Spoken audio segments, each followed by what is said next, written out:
Sure, we're also working on YouTube. We are. Hello, welcome to Derps Talk About Games. I'm your co-host, Mango. And I am your co-host, Buddy. And today we're going to talk a little bit about roguelites. Again, before we do that, Buddy, why don't you tell folks at home what it is we do on this podcast? On this podcast, we like to talk about games, and today we're getting back into it. I guess is how I would maybe phrase that.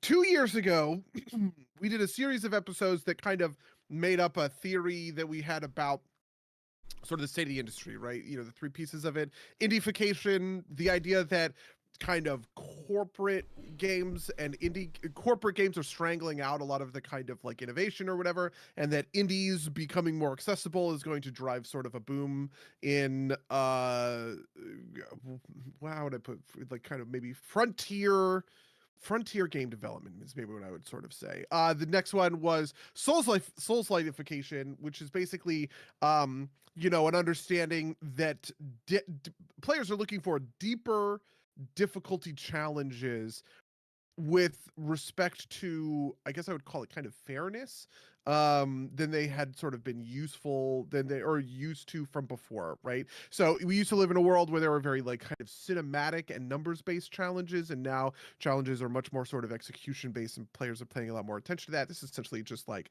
lots of things are picking up these souls like traits. And then the last one was roguelitification, which basically describes the way that, in my mind, this is what I think is happening, right? Players are getting a more complex conception for what a game's possibility space is, and they are no longer thinking linearly about that. They are thinking planarly about that, which is to say that players are used to going back into doing run after run of similar sort of content, but still learning and growing and progressing from those points in single player experiences. um Slay the Spire 2 came out 2 weeks ago. Same day as Marathon. Same day as Marathon. Not same day as 3 days before the World of Warcraft, I guess. Well, same day as World of Warcraft Advanced Access or whatever. True. Yeah. Mango, you've been playing some you've been playing some Slay the Spire. I have also weirdly been playing a lot of roguelikes, but I've been doing it for work. So it help. Where are you at? You had a lot of thoughts. Yeah. So to pull back the curtain, people who were watching the Discord live, waiting for us to post, Buddy initially posted one topic and then deleted it and posted a different one because we changed this at the last minute. So basically, about an hour or two ago, I was in the shower and I was thinking to myself, I have beaten Slay the Spire 2 on the first two characters on level 0 Ascension, and I was thinking to myself, I am probably going to fall off of this soon, right? Like, I don't see myself putting a ton of hours into it. Why is that, and why do I bounce off of these games so much more quickly than I did something like Enter the Gungeon, which I have over 100 hours in, and for a long time on this podcast was kind of like my filler game, right? Basically, I think part of it comes down to, or the big thing I'm going to say is that I feel like a lot of these deck builder style roguelites are games that are for speedrunner type players, is like the most compact way for me to put it, right? It's about iterating a lot and hitting corner cases in like small percentage scenarios to make minor optimizations in a way that you can't control necessarily. And we were talking about a little bit in the pre-show, but part of it to me is, I think, one, these deck builder roguelites are too easy at level 0, at least for my tastes, and two, the skill that you express in playing a deck builder roguelite is too limited to hold my particular interest for long, because it's about planning and deck piloting, but deck piloting isn't actually that complex as compared to something like Magic the Gathering versus something like a Hades or Enter the Gungeon, where there is a twitch shooter component, a dexterity component to the actual game, right? Like a gunplay component to the actual game. Hades, it's obviously not guns, but it's like, a similar type of deal. There's a manual dexterity component, and I know for me personally, I usually burn out after like the first Ascension equivalent. The same thing happened to me in Estrella, even though I adored Estrella. Like once I got past like that first or second level, maybe I just like didn't care enough to keep going because what it felt like my success was based on was whether or not I got the right pulls out of the dice pool. This is actually kind of also why I feel like I bounced off of Blueprints, where I found Blueprints. Part of it is supposed to be you're supposed to like manipulate the chance pool, and I found that like to be entirely uninteresting. And there's some amount of that in these deck builder roguelites too, but I also find that like the trying to manipulate the pool like the the kind of card pool properly, or the dice pool as it were, just isn't particularly interesting to me, and is too luck based. The thing that pops to my mind is kind of like the paradox of skill thing that gets talked about, right? Like the closer you come to like mastering the skill of a game, the more your outcomes are going to be determined by chance. And I feel like that's very true of these deck builder roguelites. Like once you thought, this is actually probably also why, I'm pulling in a lot of things now, but like, part of what I don't like about like, Civ single player, right? The higher difficulties is like, it's the cheating thing is part of it. Is like, a lot of it comes down to like, how well can I like, get lucky on certain, like, how much of my run is determined by luck based factors. And Yeah, so I have a lot of empathy for this from one angle, which is that scaling is something I think about a lot. I thought about it a lot when it came to Estrella, and so let me explain this. In Estrella, the final boss was always the easiest fight for me, and it's because the determining factor of whether or not I beat the run was almost always a preceding set of fights. So for instance, it's right, you probably have like 10 or so battles, right? You do 2 or 3 battles and then a boss, and then 3 or 4 and then a boss, 3 and 4 and then a boss. So, like 10 to 15, right? I would always opt for the most difficult options, basically unilaterally, right? My philosophy kind of was, what I ought to go for is the thing that is going to scale the hardest, right? So that means picking up as many they're called star blessings, passives, trinkets, charms. They have a million different names, right? relics But like and a Slay thing the that is Spire. always, yeah, exactly. It's always on. It's always sort of like buffing you, right?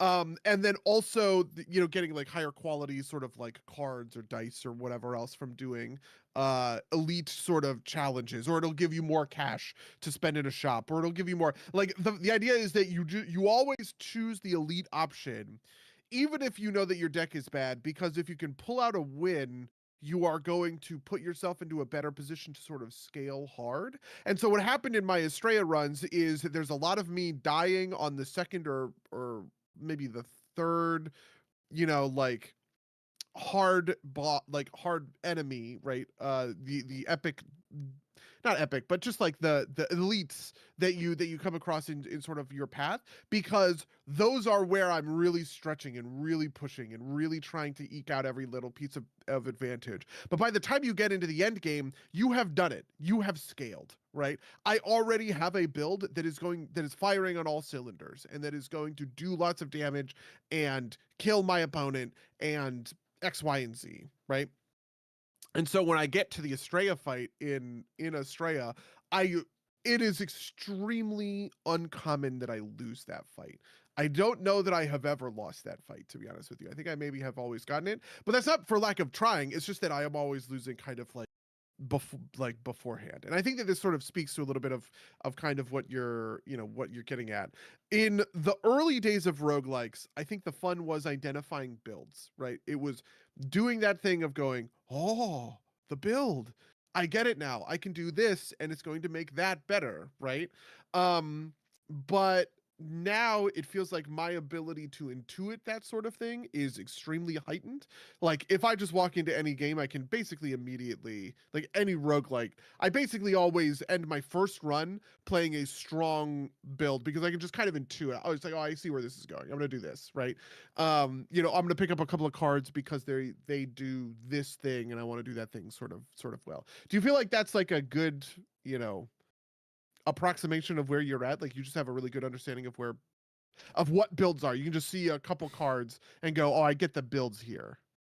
I think that's part of it. Yeah, I definitely think that that's part of it, but I also just think that like once you figure that out, there's just like not much past that, right? Like there's not much to do once you figured that piece out. Because you're always pushing towards like a build, right? Like like as like I.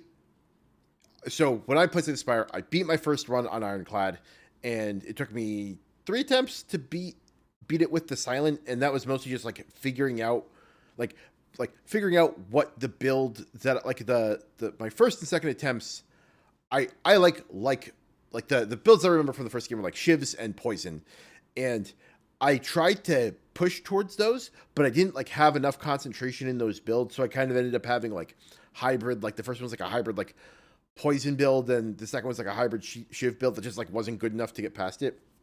The third one, I hit a discard draw build, which is essentially there was like I basically, the power I hit in early was like on draw deal 4 damage randomly or something like that, or 2 damage, some amount of power, and then it's like okay, I just take all the cards that draw and discard cards, and then I found one that like triggers there are cards that cast for free if you discard them, and so it kind of builds on itself, and like seeing that worked, right?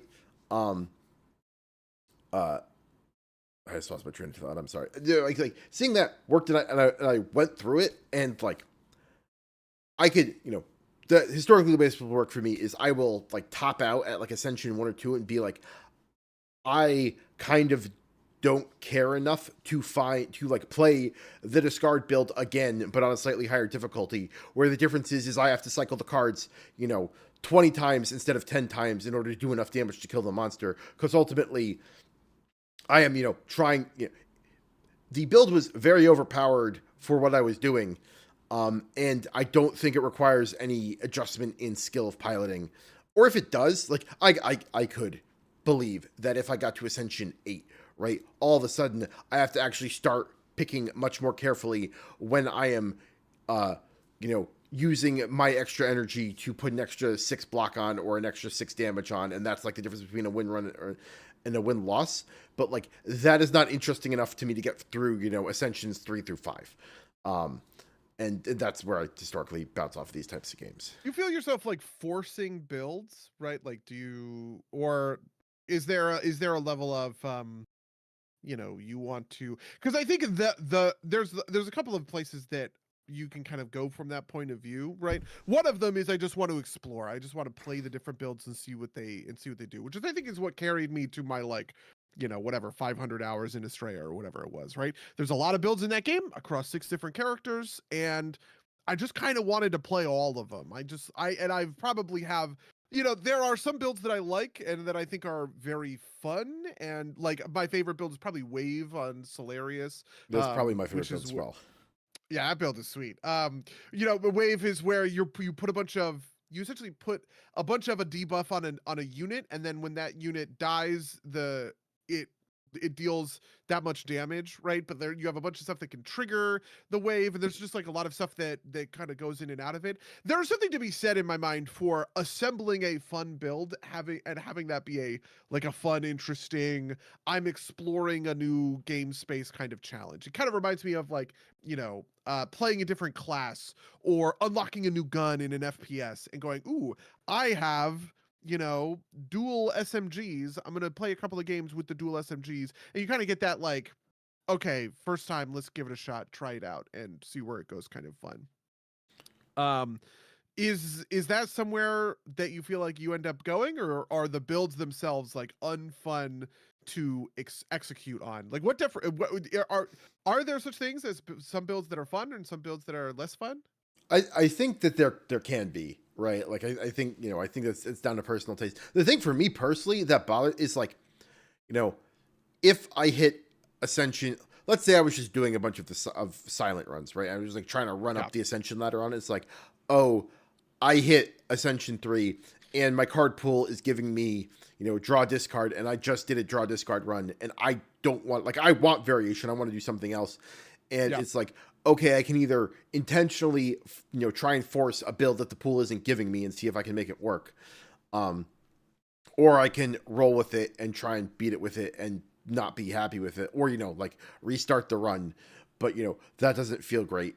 And I think part of the thing that bothers me about it too is the higher up the ascension scale you get, the more you have to more closely adhere to the actual core build, right? Like to use the Estrella example, right?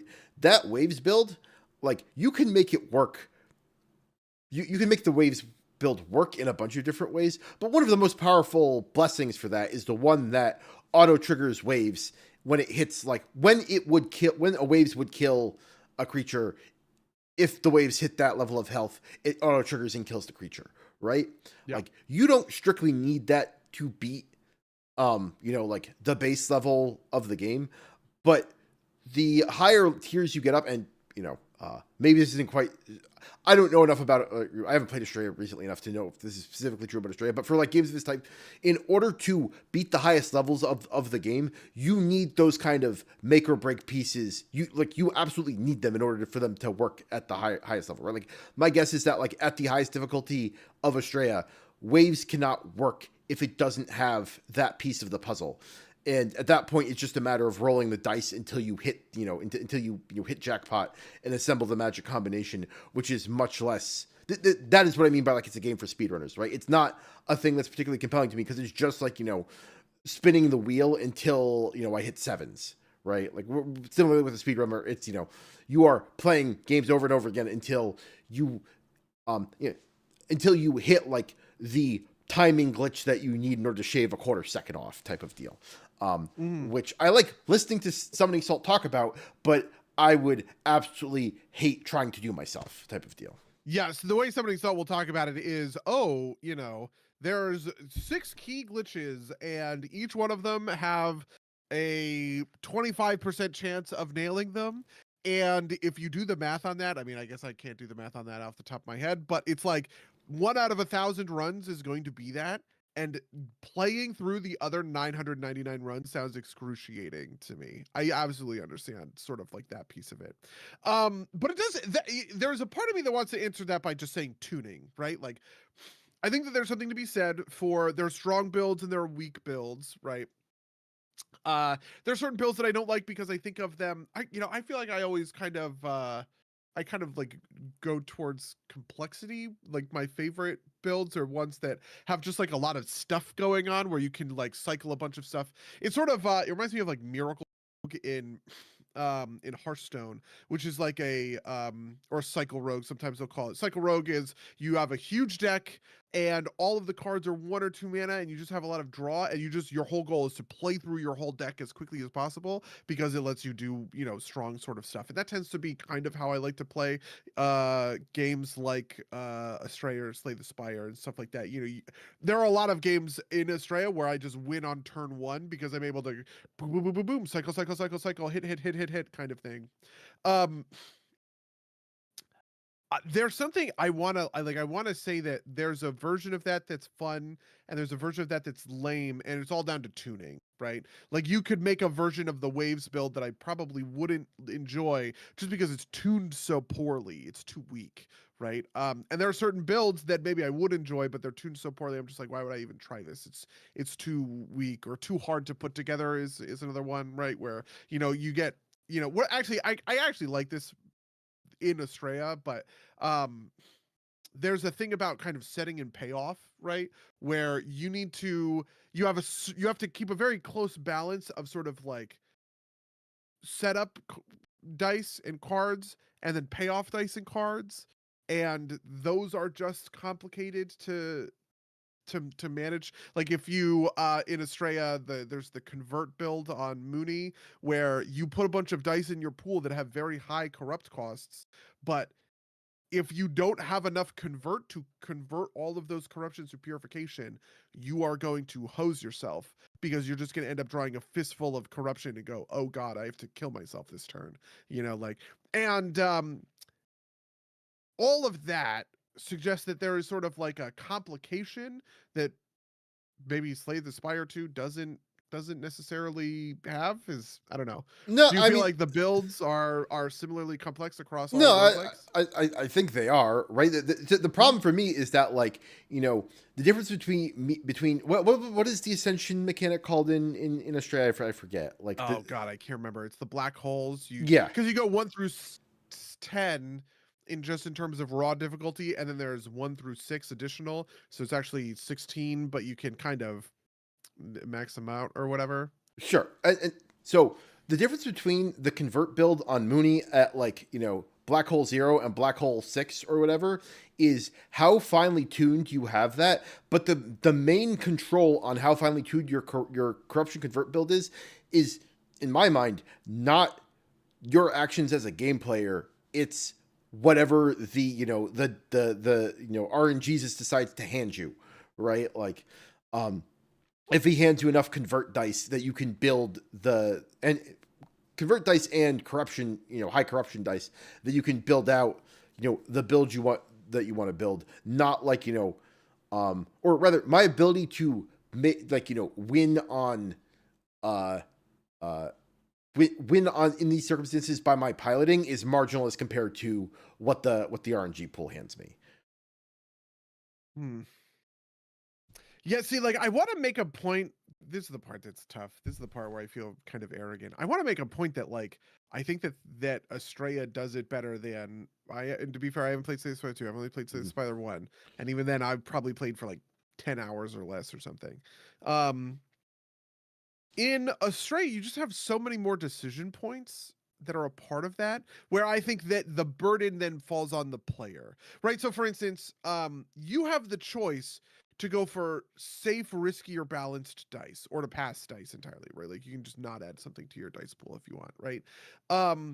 And choosing the right one of those does have some, like there are kind of trade-offs. Like you can accept pieces of the game that are not part of your core build because you are sometimes going to roll just like the raw. Like I can take a corrupt convert, thing with Estrella because like the choosing a risky die means that I'm looking for something, something like materially different. Or like there's this kind of cross pollination of mechanics where, risky dice tend to have higher corrupt costs. So I can take the risky dice in a convert build more often than I can take them in other builds because I know that I'm going to hit those risky die faces and I'm going to be able to corrupt it or convert it away, right? Like stuff like that. Is there? I did not feel in Slay the Spire 1 that there was a similarly, I don't know, complicated set of decisions being put into the dice or the cards that I was accepting into my deck. You know what I mean? So there isn't that stratification. The other thing is that, like, the cards, or rather on the characters I have played, there haven't been a ton of kind of like negative effect style cards, right? Like most of them are just kind of like, which, how what power you want versus what, like, like which build you want to go in, and you don't have to worry about like downs. You don't have to worry about killing yourself with corruption type of stuff. Yeah, and Slay the Spire also has like AP essentially, right? Like a number of actions Yeah, you can do per turn, which is not turn Astray. And Astray, you can just play. You play your whole hand. You play until you're done, right? Which I think also materially changes the nature of this. In fact, it's probably the biggest thing that is in the player's favor in Estrella is that you are not constrained by actions per turn, essentially. Yeah, and I think that is part of the balancing act here is, right, how much it's like the energy economy Yeah. In Slay the Spire. So I think in the meaty middle, your point makes sense to me, right? Like, that you need to, like, if you want to clutch out a win in an otherwise unfavorable situation, like, you can make less than optimal cards or dice work, but at the highest levels, it doesn't. And maybe this is just a taste thing for me, right? Like I'm not I'm not beyond saying like this is a me problem, right? Like Right. if I like see that, right? Like, if I can like see like if I can like Zach Galifianakis, right? Like see the math, right? Like and be like, oh, this is what the optimal version of this build looks like. Then like fighting fighting the probability to get there just isn't super fun, especially if like I hit on that build on like a lower ascension run and then I'm forced to kind of like deal with mediocre pulls on a mid-level run, right? Like versus Yeah.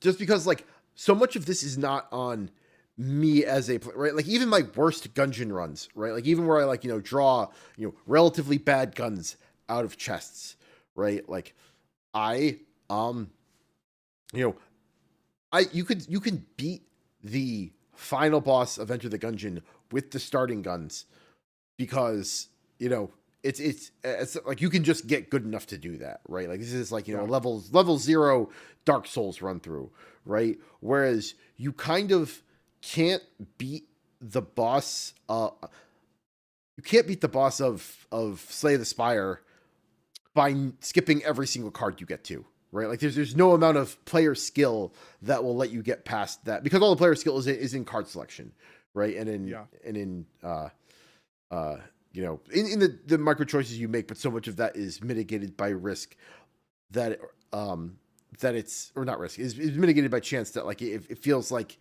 you are only half in control of like how any particular run goes. Yeah, there's also this thing of it is almost always wrong in games to accept a like medium or unsynergistic cards. It's something I always said. I used to stream Astray all the time on the Aquapart channel, and something I always said in those streams was it is better to just skip a bad die, like, or not a bad die, like a neutral die, because what you want is the highest concentration of good dice that are part of your build that are forwarding your game plan as much as possible, because there's no penalty to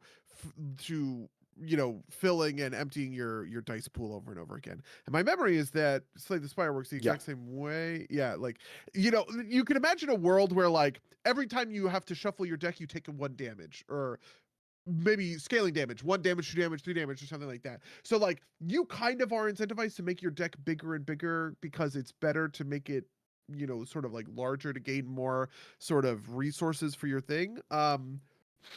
Anyway, I don't have a great answer for that, but it is a complicated, I don't know. Yeah, How do you feel about it in a completely different sense? But I'm sorry, if you can finish your thought. Yeah, no, I just had another thing that kind of like hit me as you were talking about it. Is something that every single one of these games does is like we'll randomly throw you a boss that like might totally invalidate your entire strategy, right? Oh like, yeah. Yep, that sucks. I hate that so much. Yeah, and that that's like like a minor one-off issue, but sometimes it feels like they do it on. It's like, oh, you're going for that build, you're going for the mini actions build.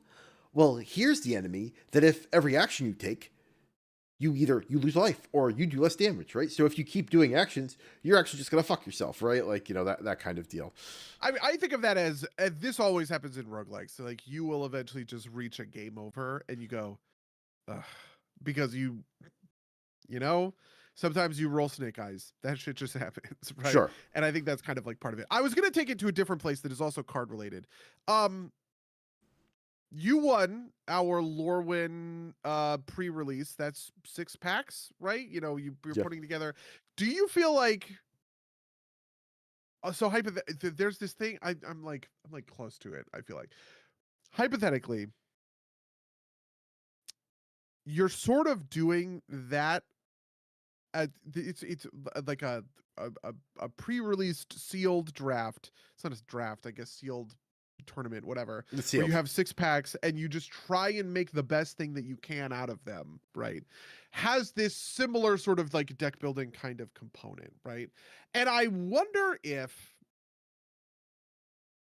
you could, like, if I just looked at all of the cards that you got in your draft pool and all of the cards that I got in my draft pool, if we would make any different decisions from one another. Because there's a part of me that thinks that there's like a parasitic design thing happening in these roguelikes where it used to be I felt kind of clever for putting a build together. Like I knew that the designers like meant to add a build, right? Like I understand that the basis of roguelikes isn't cards, it's builds, and then builds give you there are different parts of cards that are part of your builds, right? But is there some level of deck building sort of skill that is in there? If I were to look at the pile of cards that you got in draft and you looked at my pile of cards, would we build the same decks as one another? I kind of feel like the answer is probably no, right? Like we would make a number of inclusions and exclusions that would be about us specifically, right? Sure. Yeah. No, I think I agree with that. Okay, that suggests to me that there is a part of this that is about kind of like your personal like taste, right? So I don't know. I don't know where I'm going with this. Really is the answer. You know what? Fail is going to bail me out in the chat. He says, when it comes to draft, there are fundamentals that one can follow due to lack of consistency with randomized draw from pulling. This is definitely true. And there's also a piece of it which is funny because like let me just kind of respond to you off the top. If Magic the Gathering for our group was sealed every week instead of Commander every week, I would not be playing as often as I do. Right? Like cuz like it's like the reason I play sealed you know, I have played it 4 to 5 times a year for the past 4 years because I play in an office group.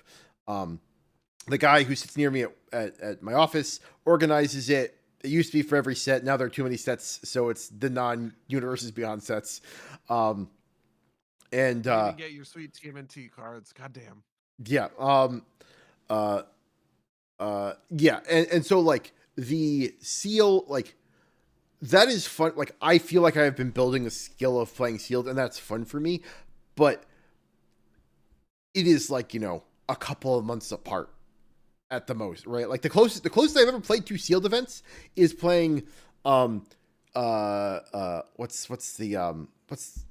cannot remember. Alex's ECL and then the Office ECL, right? And that is too close for me, right? Like I pulled open my Office ECL packs and I didn't have like as good a pull as my pre-release ECL. You know, like I was like, I couldn't assemble like a similar type of engine, right? Like I got less lucky in terms of like bombs and removal. And I'm not doing bad in the Office ECL pool, but I'm not doing great. And it's like, and that was like frustrating. It's like, okay, well, I guess, you know, that's just the luck of the draw, right? Like, you know, and putting them those that close together made me like it less, essentially, right? Especially because I did so well in Alex's ECL, right? Like if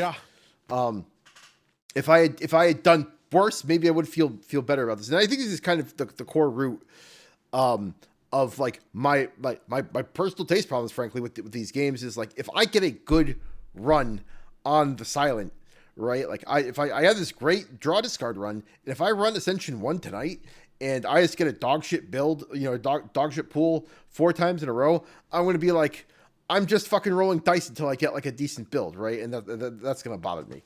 But it is inherent part of the game. There's a part of me. The next place I wanted to take this is to the difference between sealed and draft, because I actually like draft. I like draft a lot. We haven't drafted ever, but I really want to. Like at PAX, I think I'm going to try and put together, you know, like a. We've been talking about Commander Draft for a long time, and I just want to make it a thing. I like draft more than I like sealed, and draft feels like skill to me. Sealed feels like luck. And I think that speaks to some of this, right?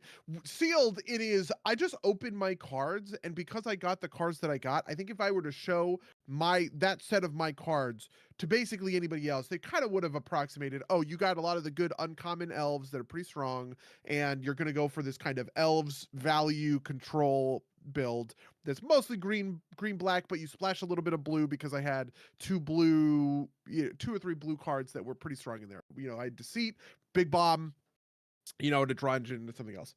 I kind of think that most people would look at my sealed pool and make essentially the same deck. But in draft, the reality is much, much different, right? Like you are making these choices on the fly and you have to make them sequentially, which means you don't know what you're going to open in your second and third packs. And I have done this before where I'm drafting, blue black because they're my favorite colors, and I force it if I can, right?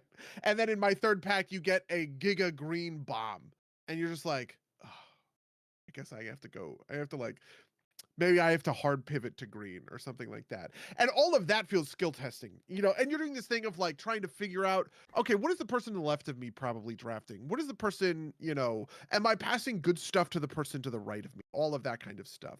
Yeah, draft is definitely different because you have the, it's definitely true.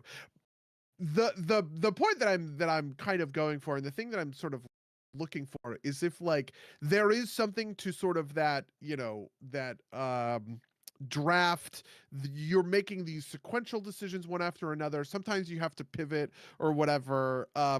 And because it's a PvE game, there's no PvP element, and you just kind of can just give up. Like I do this all the time. I'll just quit runs when I feel like a build isn't coming together. My deck is bad. I'm just like, you know what? I'll just redo it. I did this recently on Montabi, right? I was doing okay, but I just kind of couldn't get a build that I felt like was synergistic. I felt like I was, ironically in Magic terms, I'd call this playing good stuff rather than playing synergy. And I just quit quit the run. You can just sort of like do that.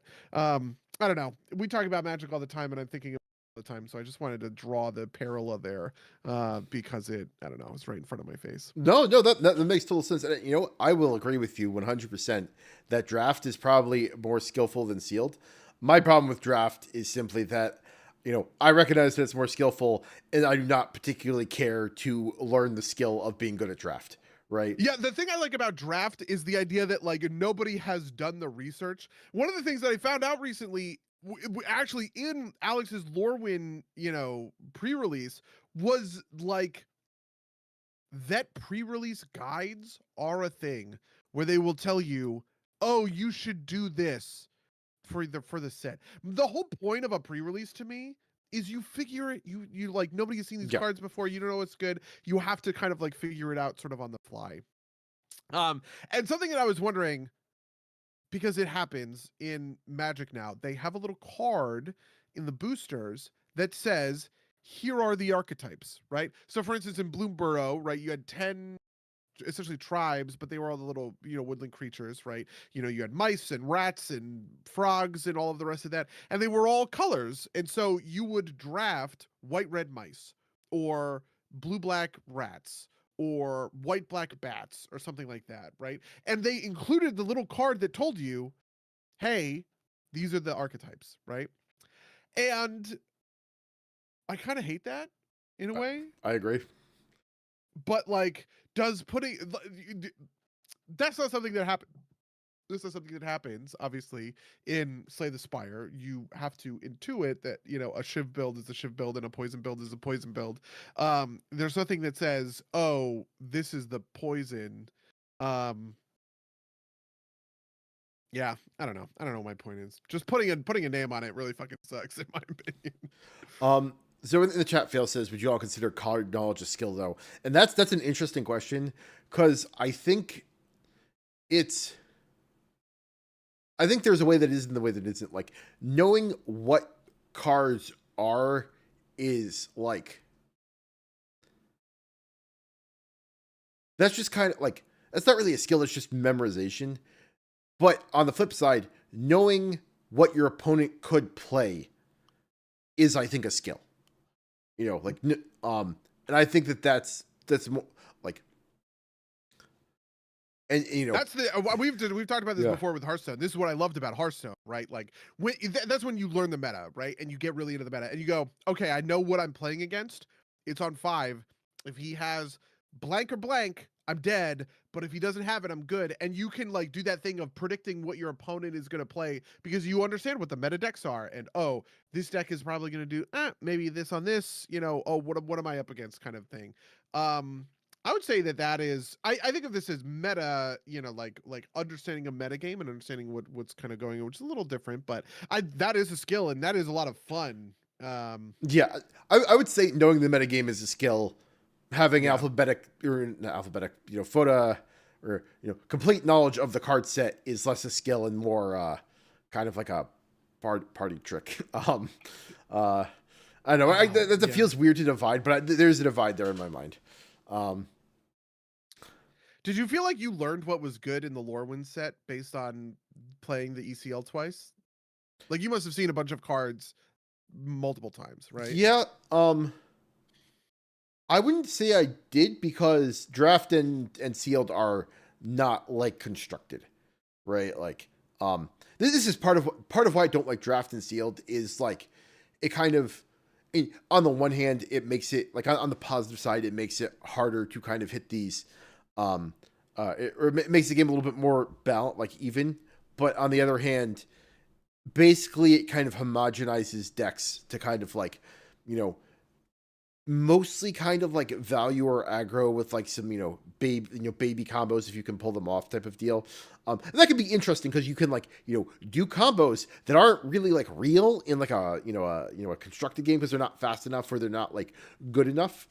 Yeah, I love putting together a really dog shit value engine. This is one of my favorite.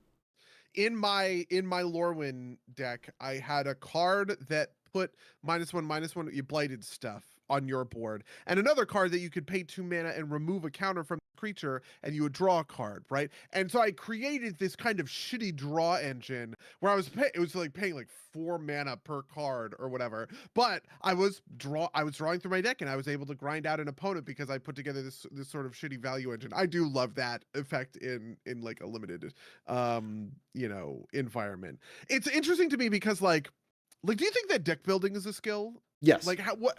So, for instance, do you think in our pod, who has the best decks? Maybe Josh. Say you or Josh. Yeah, like me or Josh, right? Yeah. So if I put, this is gonna sound. Let me flip this around. Sarian doesn't do, like his deck building is pretty limited just because he's using stuff from his own collection, right? So he kind of tends to have sort of the jankiest decks. If you were to put, it's me, I have the best decks. Who is the best net decker? Well, it's a little different than the that. The best net decker is Charles Dewick, friend of the cast. Yeah, that's true. Because like, I have this thing about, how much is the pilot, how much is the deck? So for instance, I feel like I can pull wins even when I'm not on my decks, and I think that is like indicative of like skill, right? Like when you were gone that whole week honeymoon, you left your decks with me and we played a bunch of games with your decks and I was winning with your decks, right? Like it wasn't that I was I wasn't just ripping my decks, which are all better than everybody else's, and just like crushing the fucking pod, right? Like I was also able to rip wins out of your decks as well, and I think that speaks to like I'm a strong sort of like deck sure pilot, right? Yeah, absolutely. But like conversely, at the same time, if I were to be pulling Sarian's decks, which are mostly made out of his classic collection, versus my decks or Josh's decks, which are more heavily kind of like curated or whatever, though I would chafe against the term net decking because I don't net deck my decks all that often. I do think that like that kind of like reasonably makes a difference.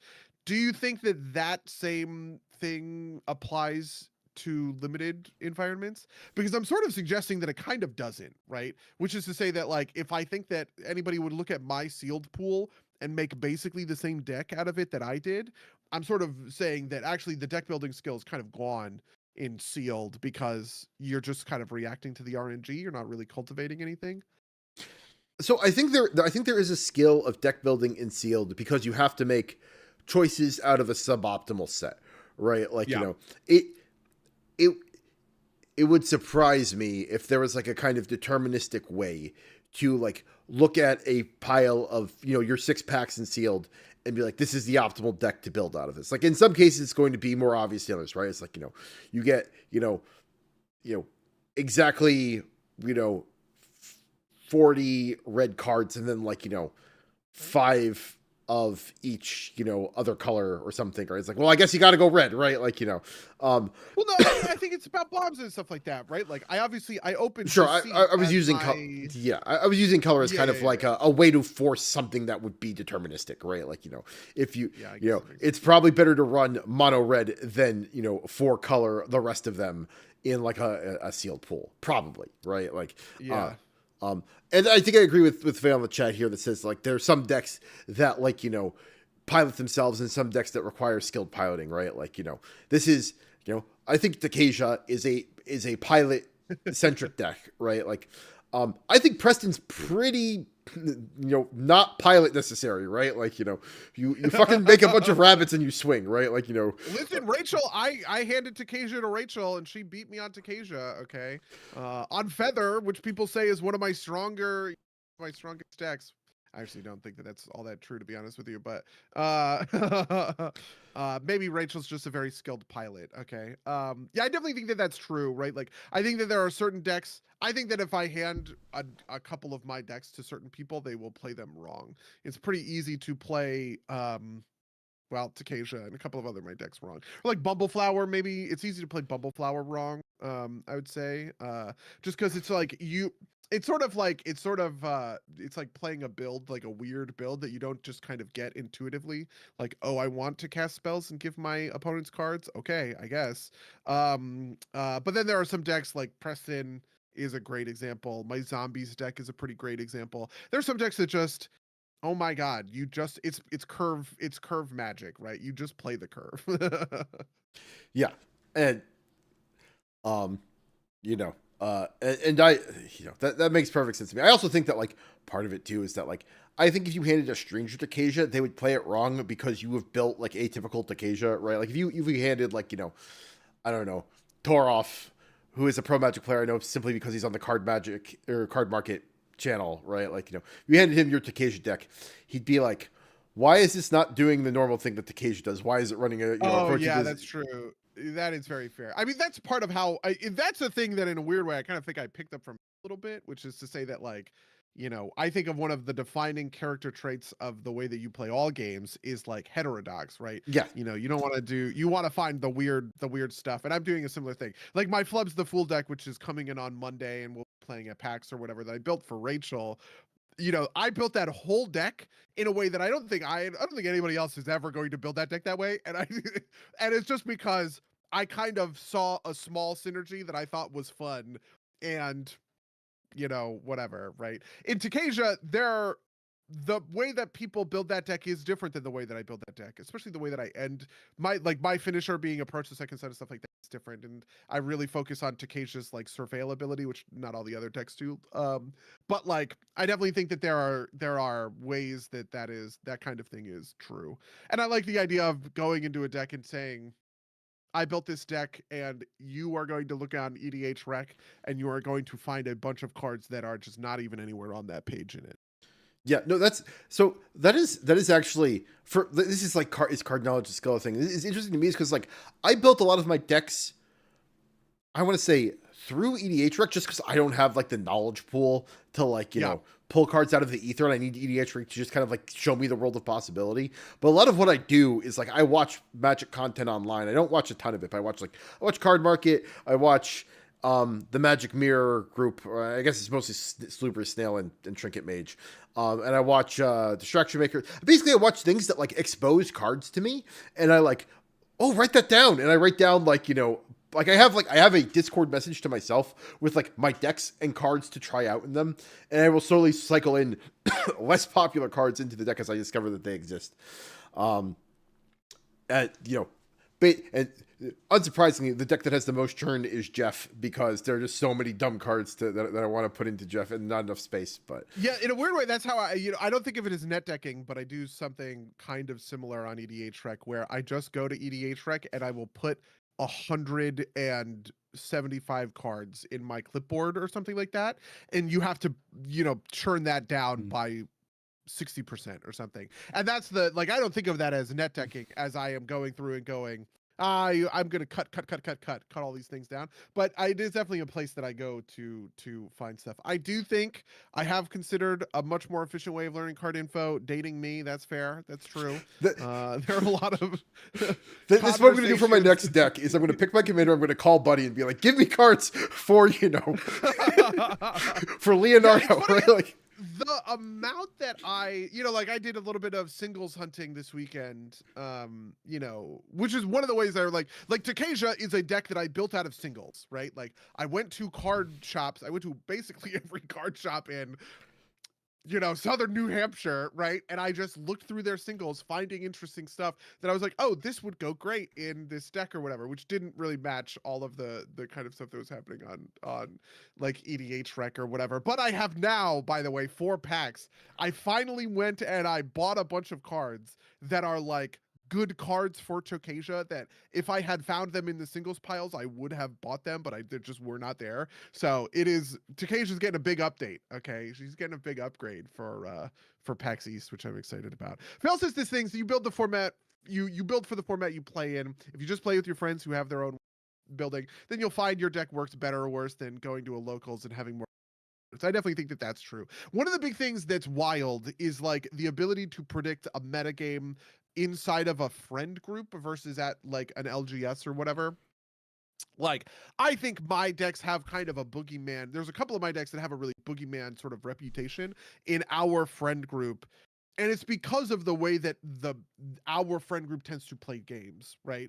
And if we were to just walk into an LGS, it would just be entirely different, right? Like, Josh's like Pant Laza deck or whatever. Like that deck is really good, really brutal, very fast, and we sort of know how to deal with it. But I think that deck would be a pub stomper in an LGS, right? You just walk in, you go, I'm playing fucking, Naya dinosaurs with Pant Laza. People maybe would understand. If they have encountered Pant Laza, they would maybe understand what the deck is, dinosaur tribal kind of thing. But like, I had to see that deck go off to go, holy fuck, I'm never letting him ever play to Pant Laza. I'm going to counterspell the shit out of that, right? Yeah, no, I mean it's like we've talked about this before about your Tokasia deck and like how Approach of the Second Sun kind of like took us all by surprise that first time. It's like, but now we know. I think I might take it out of the deck. I don't know though. Now you guys know. To. But I think if I just opened a conversation and said, "Hey guys, I took Approach the Second Sun out of the deck," I think I would win me some favor. Yeah, I know. I like Approach of the Second Sun just because it's like I think it's a good second win condition for white, right? Something I do in a lot of my decks is like, throw in like I have Approach the Second Sun in Augustin because he doesn't have like a real good primary win condition, right? Approach the Second Sun is like I have the game kind of stacks locked. And I'm going to grind through 7 turns until I redraw fucking Approach the Second Sun, right? Like maybe not quite that long. It's funny to me because that sounds excruciating. That sounds awful. Right? So the way that I do Augustin is supposed to be awful, right? Like the goal of fair, yeah. Right, like there's a reason I don't bring Augustin out very often. The thing about Approach the Second Sun, when I play Approach the Second Sun, like every Approach the Second Sun win I've ever had on Tokasia is essentially a combo win where it all happens inside of one turn. Sure. Where you go, I Approach the Second Sun, mill, Approach the Second Sun, win the game, game's over, sort of thing. In the same way that you would just, like Josh had that a couple of weekends, or wait, were there? It was a couple of Fridays ago. Josh had a thing where he's like, wait, I think I win the game here. The time sieve, with time sieve. And he just demonstrated the combo and we all sort of just like moved on. In my mind, there's no difference between that and obviously I've talked about Craterhoof being the same thing. Like, there's no difference between that, Craterhoof, any of these other things. But like, if somebody plays an Approach the Second Sun, it would be very hard to get me to hard cast an Approach the Second Sun and just say go. Do you know what I mean? Yeah. Like, who the fuck is going to let you live? You just turn yourself into the arch enemy immediately. And maybe you just have enough life that it will never matter. And you just go, I Approach the Second Sun. Bring it on, right? But, yeah. I have Approach the Second Sun as an alt win con in Stiltskin. Not that I ever expect to use it, but like, I think the reason you do stuff like that is like, like he has some draw and it's like, okay, well that's like kind of like the running threat and like are people holding up resources to deal with Approach with the Second Sun and like not dealing with, or like, can I make them burn through the resources on my other stupid things I do with, with Stiltskin, right? Like, or can I like make them not counter the, grid monitor because they know that they have to like hold up mana to counter Approach the Second Sun and I can handle. Yeah, I also think that Approach the Second Sun is very good win condition for Stiltskin because it's defensive and Stiltskin is fundamentally a defensive sort of deck, right? Like you could convince me that because Stiltskin is looking to kind of play the pillow fort game, Approach the Second Sun is an appropriate win con for that deck because, how do you win when how do you win when all you're doing is raising your shields, raising defenses? Approach the second son is a great answer, because even though it puts a target on your back, you're good at defending yourself. Yeah, that makes sense. Unfortunately, no one is ever going to let you play Stiltskin ever again, apparently, because the last time you tried, it was just so, everybody killed Stiltskin. I felt so bad. I was like, oh my god. I mean, guys, go easy. Look, I went first of all, I think the secret is I think Ryan has it out for me for whatever fucking reason. This is like the second or third time. Like the only time he has been like nice to me is when I convinced him to not kill me and we did like, unified fucking like Forest Friends win the game, right? Like, Oh, that's true. Yeah, when you guys did the Bello Preston Bumbleflower win at your house. That was Yeah, but Ryan, like, yes. Does Ryan have it out for you? Yeah. I don't think he specifically has it out for me, but I just find that I'm tend to be the person that's like, I feel like everybody has their player that they feel like they can attack without it, like, being a problem, right? Like, and also like I feel like, in our play group, like maybe Ray's a good example, right? Like Ray's a cool guy. He's not like my closest friend though. And so like for like weird screwy stuff, I don't want to like send like the full power of like Jeff Bozonis at Ray, right? Because like, it's like, if you're gonna, to use a crude expression, if you're gonna fuck me in the ass, at least buy me dinner first, right? Like, I still feel like I'm not like, buy Ray dinner first yet step, right? Like, whereas like I feel like fine doing that to like you or Josh, right? But like on the other side of that too is like, do I want to make an enemy of like the better players of the game? So it's like I rarely am going to both simultaneously attack you and Josh, because I'm going to want one of you as like a person that I can like go to with proposals. This isn't going to be like, fuck you, man. You screwed me. Which is I do sort of feel that there's a thing that happens with your decks that's funny because, so for instance, I've talked about how the correct way to play with Ian Malcolm is when you lean into it when you're behind, you shut it down when you're ahead, right? Which is just like a raw variance game theory thing, right? You need low variance when you're winning so that your opponents have a poor chance to come back, and you need high variance when you're behind so you have a better chance to sort of come back. But I think everybody hates the variance. Like one of the things that was funny about playing Ian Malcolm, it was me, Sarian, Lou, and Josh, and I think Josh was playing on Ian Malcolm. Maybe it was Ray. Maybe Ray Lana was playing. And every time Ian Malcolm came out, everybody went so hard for Josh on the Ian Malcolm deck, which I just thought was really interesting because I was clearly the arch enemy. I think I was playing 8. And I was just ramping, and I had a million cards in hand. I was just playing all these fucking lanes. I eventually won by right of replicating a bunch of hasted rampaging Baloths or something. I right of replicated rampaging Baloths, and then cracked like 2 fetch lands or something for like 4 landfall each. And I think I got 36, 44 fours or something like that. And it's like, and they were like, oh, well, also fuck you, Josh. And I was like, you know what I mean? Okay, I guess. I don't know. There's something about that piece of the puzzle. I do appreciate failure energy in the chat. You attack me, it's on site. I'll throw to make sure you don't win. I do understand that because I do hold insane grudges. Actually, you would say, you know what? I'm gonna go back.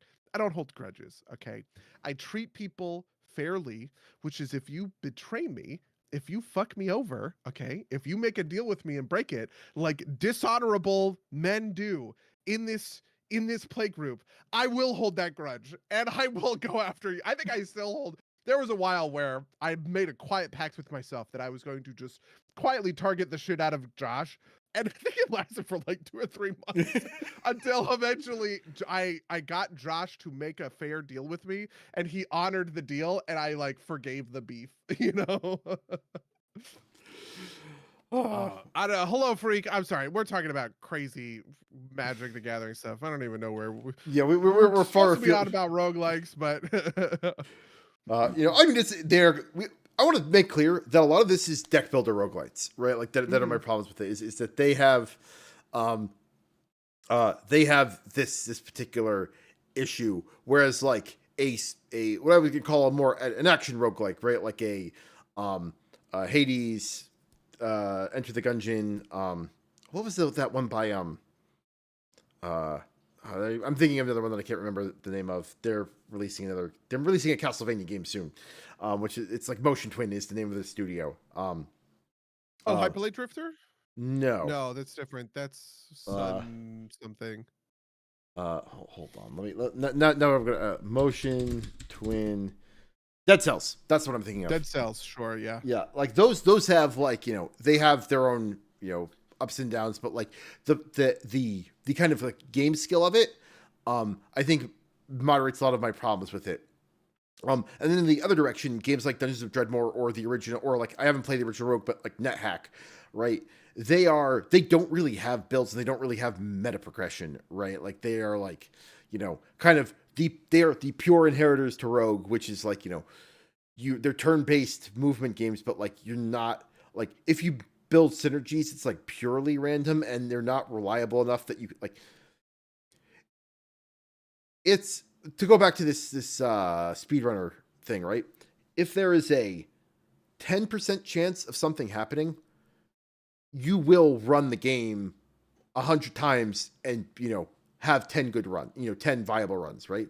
If there is a 0.001% chance of something happening, you basically aren't going to do that, right? Like, unless it is literally the last 10th of a second that you need, like the last thing to do, no one's going to approach that strategy.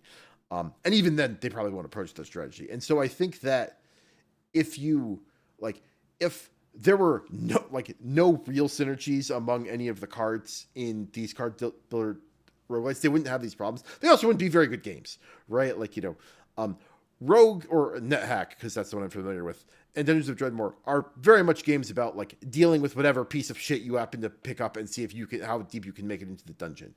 And are you even going to, it'll be years before you even like have a way to, potentially get in and out. And I think there's also a little bit more piloting skill with those games, but that's neither here nor there.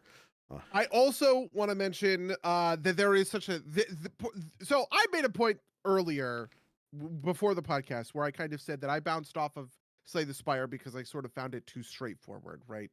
I don't think Slay the Spire is a bad game. I think it's actually I think it's a good game. It's just that I had already sort of cut my teeth on roguelike deck builders, and so playing not quite the progenitor of the genre, because I understand it's not, but one of the first big ones didn't do it for me because I was already used to be playing Slay the Spire plus something else, right? So Slay the Spire but dice is Astrea or something along those lines. And I think in that same vein, I want to kind of call attention to a strategy that I would say Mentabi is using. So, for the record, I work on this game and I'm plugging myself, okay? But in Mentabi, which is Slay the Spire but Pokemon, right, where you are, you're capturing a Mentabi and the Mentabi have different sort of whatever. The thing that I think makes that game work on this level is that your build is not created by drafting all of one type. So, for instance, in Astrea, I will draft all wave on Solarius if I get it, because I want to make this synergistic sort of build. But the thing that Mentabi does is it sort of asks you to pair up two different characters with different decks, but that can synergize with one another. So for instance, there's one Mentabi called Ruffin. He is a wolf and a shark. He's a wolf shark, and he uses bleed, and bleed says you put a debuff on an opponent, and whenever the opponent moves, they get dealt damage, right? And there's another character, Wishley, who moves opponents around all the time, right? So their whole thing is about repositioning opponents to sort of shuffle their position on kind of the. That is a build that is perfectly reasonable, makes a lot of sense. It's probably one of the first builds I think most people on Mentabi would be able to kind of like recognize. But it is fundamentally like based on a kind of setup payoff mentality, and neither side gives you both halves, right? So there are ways to build deck builders that require players to sort of like think more or find more kind of like complex strategies, or intuit different things about the fundamental like architecture of the game or whatever. One of the reasons I love Matabi, I'm very sold on Matabi, is because that thing of, oh, it's not just click all of the buttons that have wave in the tooltip, right? It's okay, wait. So Ruffin puts the bleed on them, but then I need them to sort of move. Well, I can also do Ruffin plus Kaibug, because Kaibug makes enemies execute their ability on your turn, which means that they move on your turn as well. So Ruffin has the synergy with Wishly and the synergy with Kaibug, but it's not quite the same synergy. It's a little different, but it's kind of all on board, right? And you have all of this kind of stuff going together, and that feels like I'm kind of it's not that I am building one synergistic kind of pile of things that all do the same thing, but I am kind of loading packages and combining them together, in the same way that you might in something like Magic, where you have Sunforger in your deck and you have a little Sunforger package, or maybe you have a little Reanimator package in your discard deck, because you're causing people to discard, maybe pulling some stuff out of the yard and reanimating your opponent's best stuff would just be a good little package to kind of include in there. I kind of think that that's also sort of a solution to this problem in general. Yeah, no, that makes sense. I want to call out Monster Train 2, which has a very similar kind of like you have a primary faction and a secondary faction. And they have like the dragons are economics, and the the fungal mushroom people are like a lot of little guys, right? Like a lot of wide strategy instead of tall stuff. And so you can the fairies are all about like this day-night cycle, and there's like this magical element, and you can mix and match them and get different strategies out of them. So I do think that's definitely a way to put some longevity into it, and figure out how things are supposed to interact with each other. So yeah, I think that makes sense. Um, yeah, yeah, I do think part of it too for me though is that there is there needs to be a compelling external thing to go for if I'm not going to be entertained by the core loop. This is the thing I talked about with Hades, right? Which is that I was compelled by the story separately, and I was separately compelled by the difficulty of the gameplay, but they were working at odds with each other, where I didn't want to keep increasing the difficulty because it was keeping me from making progress on the story. So I ended up at the end of that game doing a bunch of runs on low difficulty that were kind of trivial just because I wanted to advance the story and not have to worry about not being able to beat the end boss. And that felt bad. But Slay the Spire has some aspect of story. As you get different achievements, you unlock little vignettes in the timeline, and you see that. But that is not compelling. That is not good enough story for me to care, right? It's like a little, paragraph about why the silent is at the spire. And it's like, oh, okay, that's nice, honey. I don't care. And so and also I have complex thoughts about meta progression in these games, but when the meta progression is add stuff to the pool, that is not a very compelling external kind of thing, right? That's just kind of like a okay, I guess type of deal, because it's not like a defined benefit. Like I was driven to complete Enter the Gungeon because it's hard, right? Not because I was not driven to keep unlocking things, right? That was just a thing that happens sometimes. Yeah, I also think that there's a value of things getting unlocked. One of the things that I think is certainly true about a lot of these games is adding more cards to the pool is actually bad, typically, because it means that it's harder to find the synergies that you're looking for when you're assembling your builds, right? All of a sudden, you go from having 3 or 4 viable builds in the card pool to having 6 or 7. Now I am competing against 6 or 7, cards that might pop up, in order to put it together and make Yeah, it wouldn't. what it is. You froze a little bit there, but it would not surprise me if a lot of these games are doing a little bit of behind the scenes, oh, your deck looks like this. Maybe we will throw you, we will throw you more cards in the build, but that also requires knowing the build paths, right? And also, kind of cuts against my desires, as we talked about, to do heterodox builds, right? Yeah, and the waiting, I also think just drives people. The wait, like, which is to say, waiting as in WEIGHT, like waiting builds to make them appear more often gets rid of sort of like the fun of a roguelike in general. This is something that happened in Hearthstone, for instance. They basically put builds into Arena, which is their version of Limited, right? And it made the first 5 picks of your arena like incredibly important, because if you picked 2 dragons, you unlocked the dragons waiting, and now all of a sudden you're going for dragon warrior, and that's really strong. I actually do think, by the way, this is still in arena, but I don't know, whatever. Fucking arena players love don't, so Fair enough. Yeah. maybe that's why I'm not an arena player in Hearthstone or Yeah. something.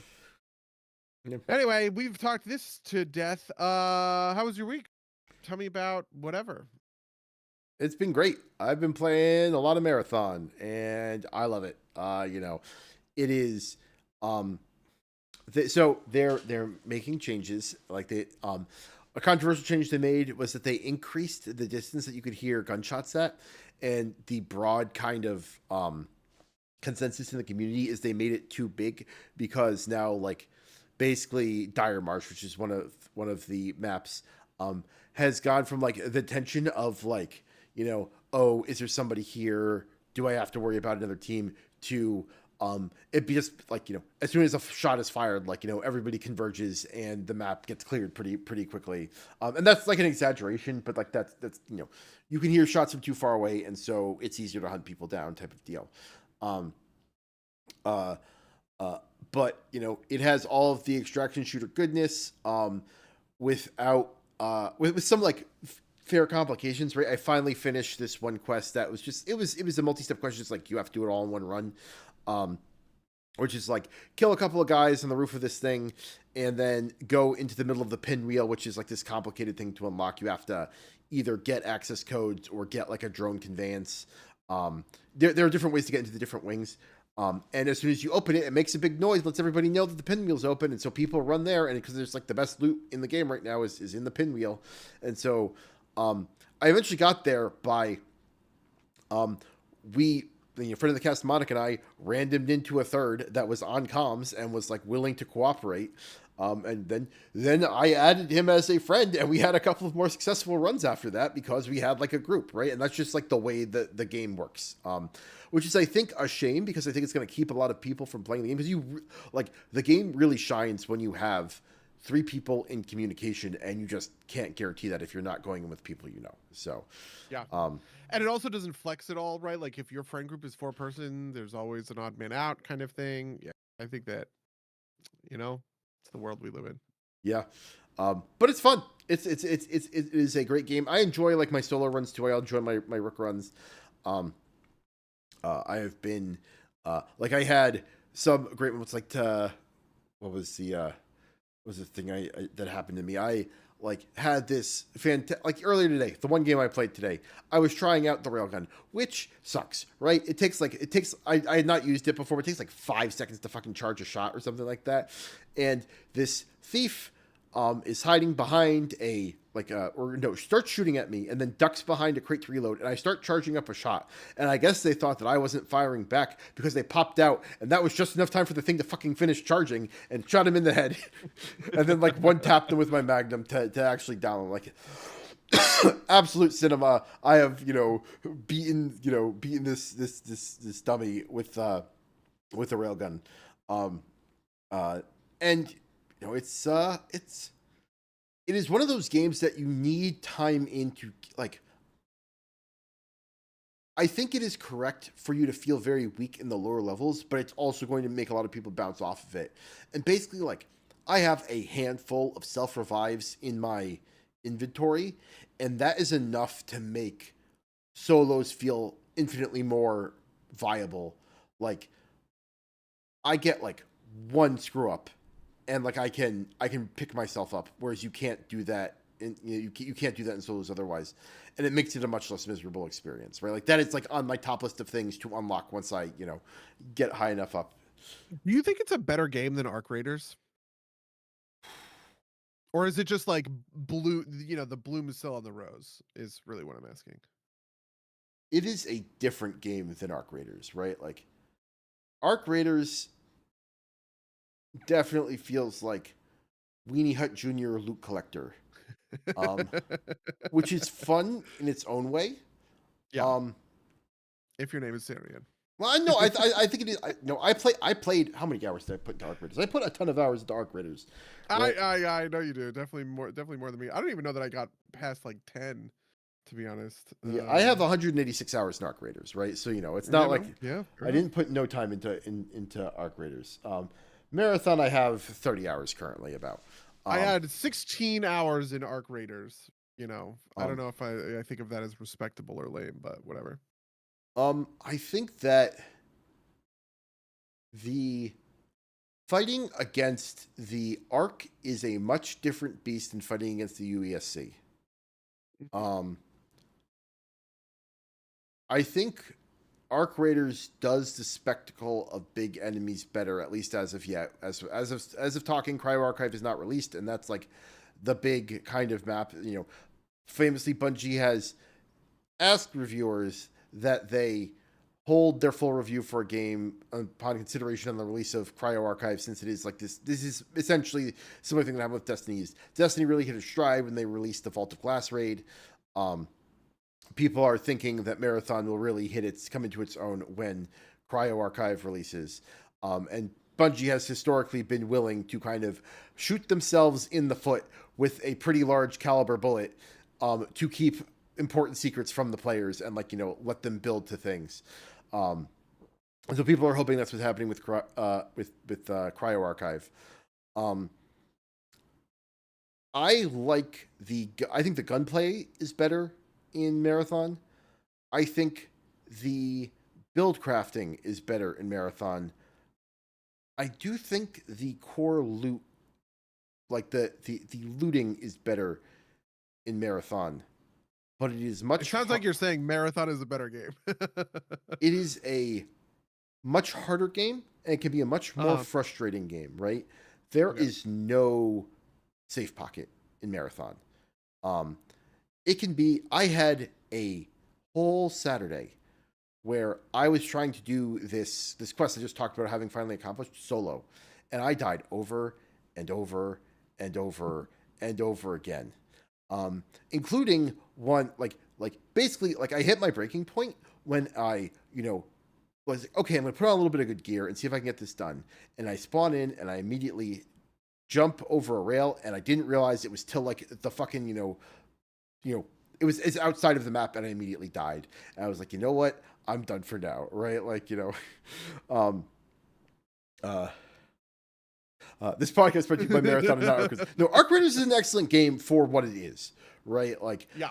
But the last round I played of Arc Raiders, which might be ever at this point, was. And not because I dislike the game, just because I only have so much time for stuff. And this is like pure live service shit, right? Like they could get me back if they did X, Y, or Z, but otherwise I am occupied by this other live service game. I totally understand.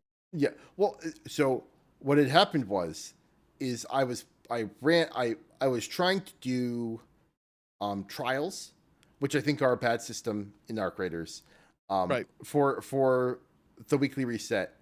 And I loaded into one of my Weenie Hut Jr. games, and someone was hunting people, and I got shot, and I was mad about it. I was like, I shouldn't be mad about it, but I am totally drained of any motivation to do this anymore.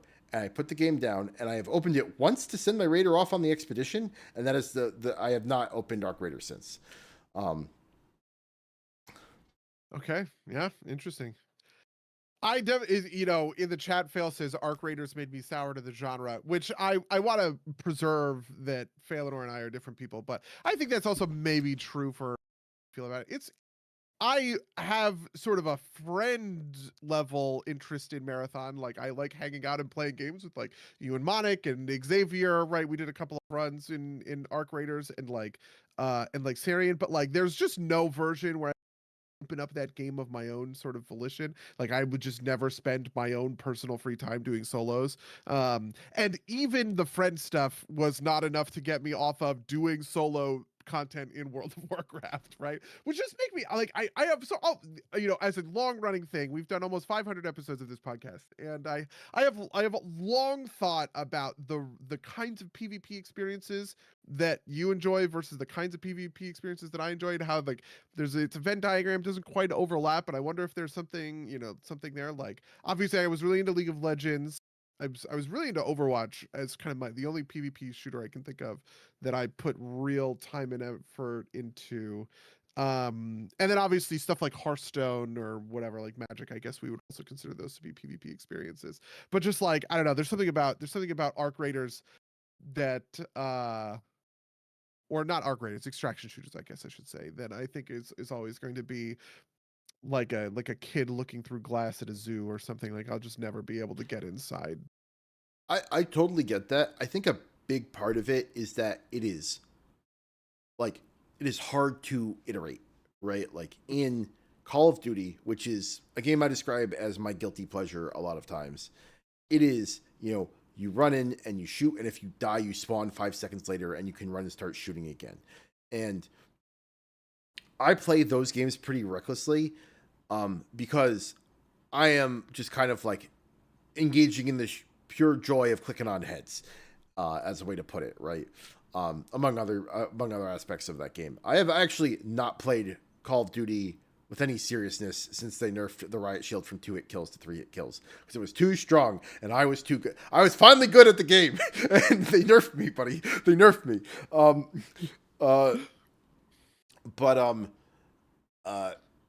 Like that is like when you are in an extraction shooter, you die and then you have to wait 15 minutes to get another shot at like learning how to do gunplay, right? Like, because you have to load back into the map, you have to like do the thing that you're doing, and then you have to like, you know, find another player to engage in PvP with. And especially in Marathon, the time to kill is so low that like, if you get walked up from behind, especially at the lower levels of gameplay, you're dead before you can do anything.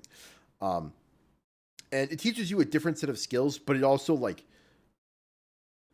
I would not be surprised if a super majority of my kills against other players have been with the knife, because it's hard to miss with the knife type of deal, right? Like, yeah. And that is, and like, part of that is that I don't have a ton of time to practice shooting other players because I am not the best at those engagements.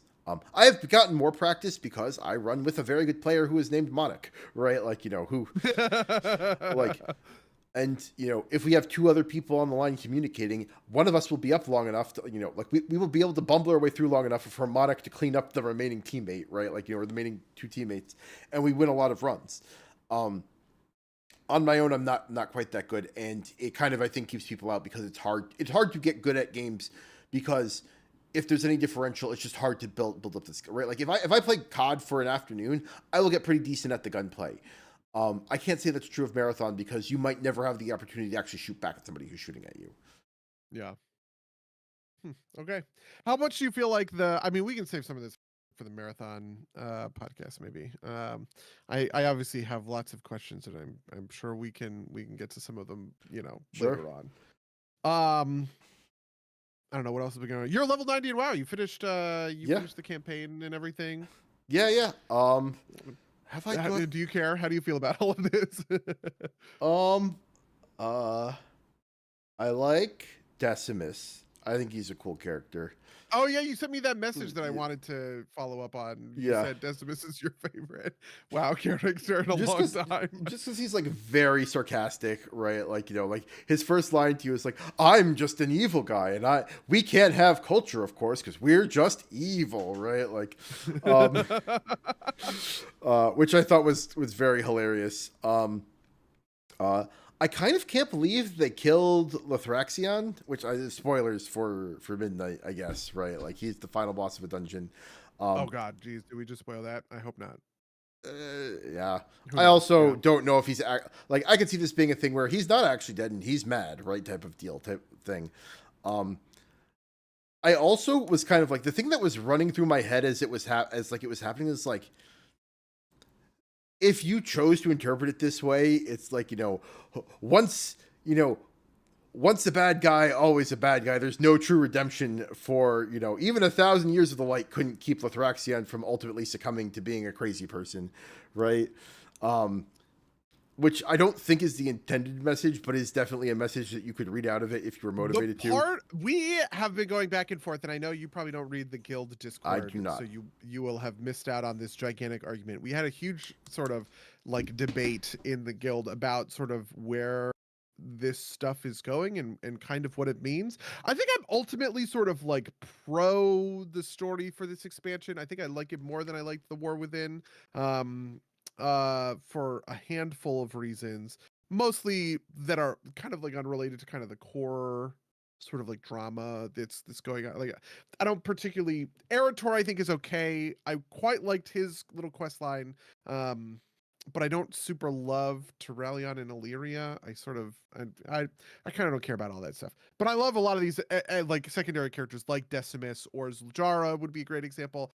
Zulaman was easily the best zone in my opinion. But anyway, we had a whole chat in the Discord about sort of the nature of what they're kind of like going for with this stuff with the light and storytelling. And one of the things that Rachel said that I thought was apt was that like Illyria just did this. You know what I mean? She just did this on Koresh, where she went to Koresh and she was very skeptical about working with a void monster or whatever. And somebody told her, don't worry about it. It sucks, but we have to do it for the greater good.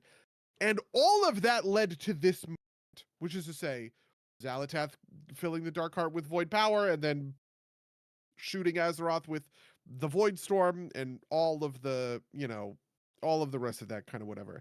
And maybe they're trying to go for like a character arc that I don't quite comprehend here because it doesn't seem like it makes sense. But to me, it feels like Illyria kind of made a big 180 where she sort of trusted Decimus for kind of no reason.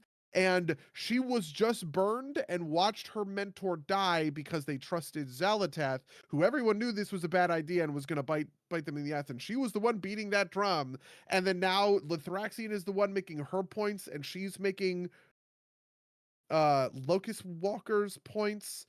And I just found that whole thing to be very odd, a storytelling kind of perspective. So they tell you, like, they look at you and they say to your face that, the reason is like, this was like, yes, it sucked, but that was the only way, this is Doctor Strange seeing the snap and realizing this is the only way that things can eventually be good, right? That, Illyria looks at the camera and tells you that, right? I might agree with you that it's not particularly well supported by kind of like the themes, but I think that's just kind of like a video game writing, right? And I don't know. To me, that a lot of the themes of this expansion are going to be, which they went to with fucking. When the Naru tried to burn away Illidan's scars, right? It's like the light isn't always good and the void isn't always bad. Sure makes you think, huh? And sometimes religion is bad, guys. Whole Reddit claps, right? Like Yeah, I do think that they are going for something a little more new. I don't know. I want to give them the benefit of the doubt here, but I also am sort of annoyed. Really, the thing that annoys me is the characters involved. Like I said, I like Erator. Erator sort of won me over on his personal quest line with Alonce's Foul, where you go and you see the Second War and all that stuff. Mostly what I loved about that, frankly, is like the utilization of the rest of the world in like great. Love this. I if I could tell Blizzard, make one of your zones from now on, like one of the campaign quests for your max level things, just send us into the old world and we go to a bunch of different places and check in on them. I think that's awesome. Right? I agree. I think that was my favorite part of the campaign was the Erator storyline there. Yeah. And there's a version of this which is about like Erator himself kind of coming to terms with a couple of things that like puts it in a perspective that I can get it kind of on board. But like I just don't particularly like Illyria. Illyria just kind of feels fake to me, and I don't know how to put this in any better terms. Fake is the word that I want to use. I drew a comparison that was tongue in cheek where I said the story can't be as good as it was in Shadowlands because everybody obviously fucking hates the story in Shadowlands. But outside of being controversial, right? Like, you know, provocative, right? Really what I'm trying to get at is that like Shadowlands was using the big hitters, right? Shadowlands was Anduin, Tyrande, Sylvanas, right? You know, huge characters, huge names, making huge decisions, which felt really good. And I think that that was also true of Legion, right? You know, Illidan, Velen, right? Even Anduin is there too, right?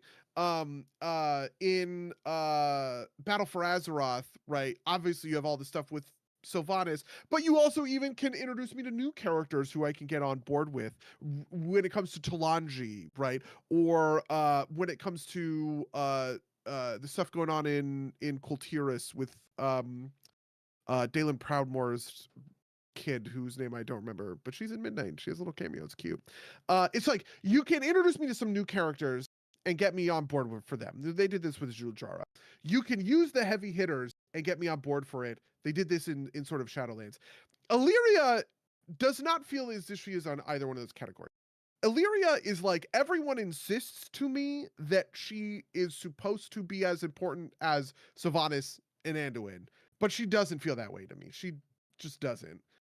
But she also doesn't feel like I'm being introduced to a new character that I can get on board with. In the same way that I was introduced to even, you know, like there are a bunch of these characters that just pop up and I go, oh, okay, cool. I like you. I think you're, you know, I think you're a fun time. Right.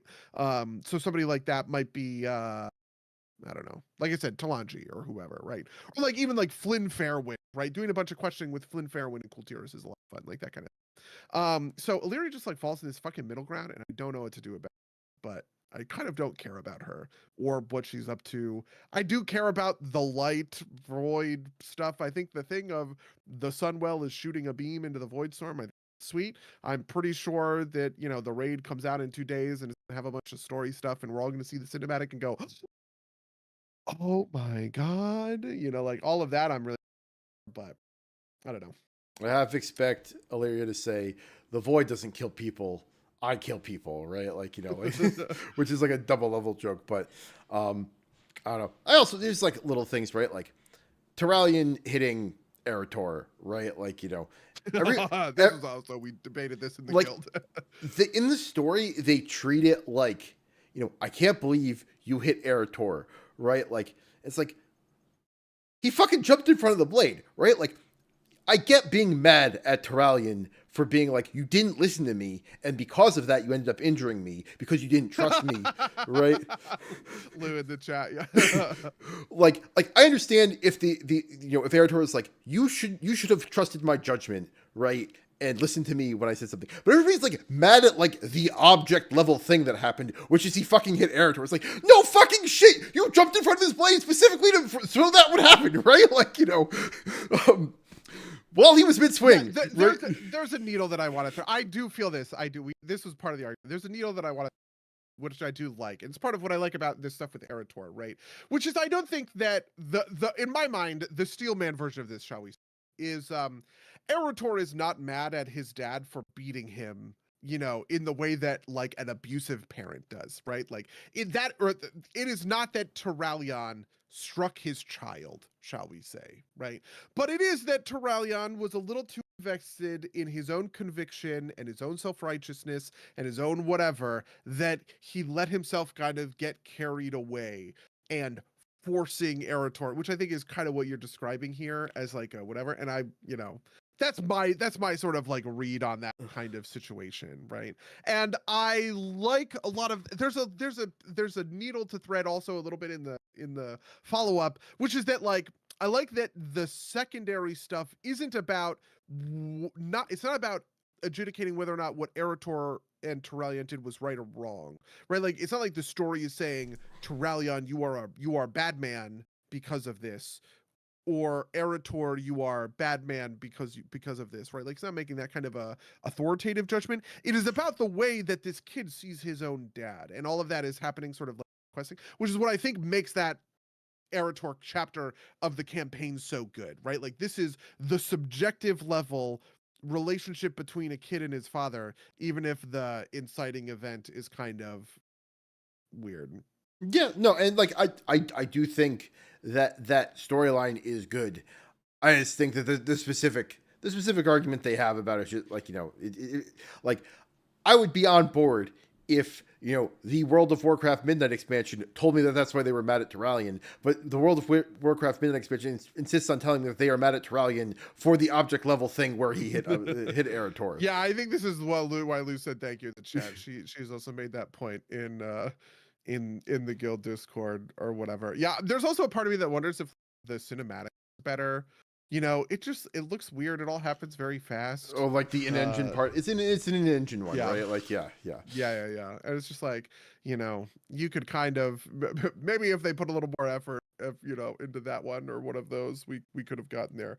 I do quite love the part where Turalian doesn't accept the shield. I think that was very brave. This actually, here's my called shot. I think that was a Chris Metzen decision because it just speaks of Chris Metzen to me. He loves these kind of sort of like it's like Illidan, I am my turning scars. Zira down. Yeah, I am my scars, right? This kind of thing where like the story is building to zig and then it zags. And that just had Chris Metzen all over it to me. Right? Like in StarCraft 2, which I've been playing a little bit, there's a part um uh there's a part in Heart of the Swarm where Jim Raynor dies, and then it turns out that he's alive, but Kerrigan has turned herself into the Queen of Blades again, and he's like disgusted with her. It's like that stuff is going on here, and all of that just really reads at Chris Metzen's sort of like hand. Boy, do you want to call any shots? Do you have any shots to call for the Midnight story? I have deep shots to call. Yeah, absolutely.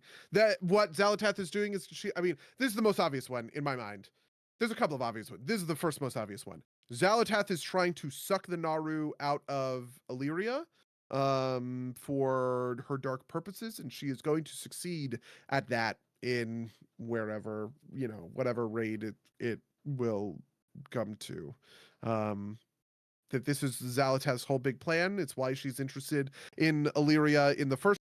She wants the Dark Naru that's inside of Illyria. They pointed to it a bunch of times during the campaign questing. It's the kind of thing where they kept pointing to the gun on the wall, and I was going, boy, sure, so it seems like somebody's gonna pick up that gun and fire it, right? The Chekhov's gun nature of it, I don't know. That to me is like the level 0, probably.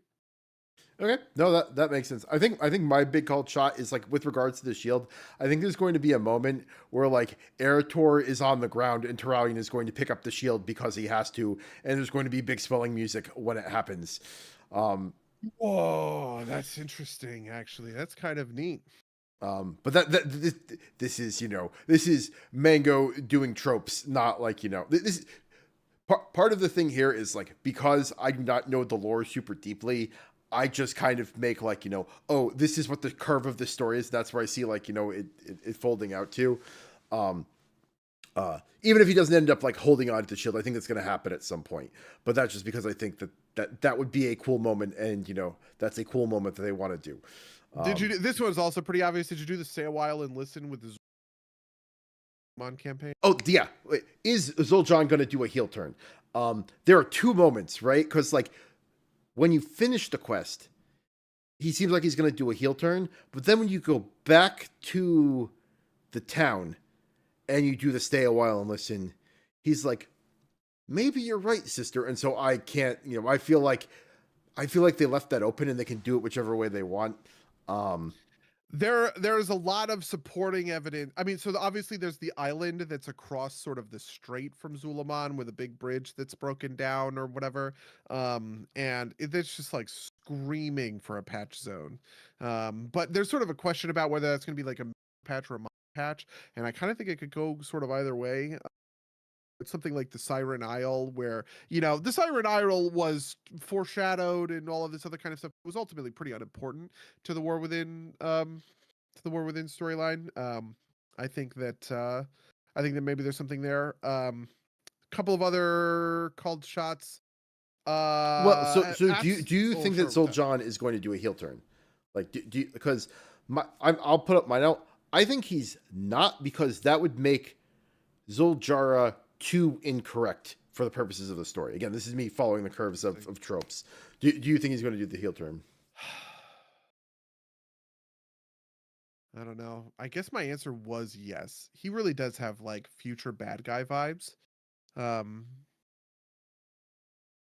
Right. I think yeah, I think my answer is yes. I think he is going to end up being a raid boss. That there's going to be a Zul, whatever Zulaman raid or something like that in 13.1, and he's going to be in that raid, or there's maybe it'd be like a dungeon or something in the half patch where like whatever it is, right? Like one of those patches, I bet Zul'Jan will end up being like a guy that you kill.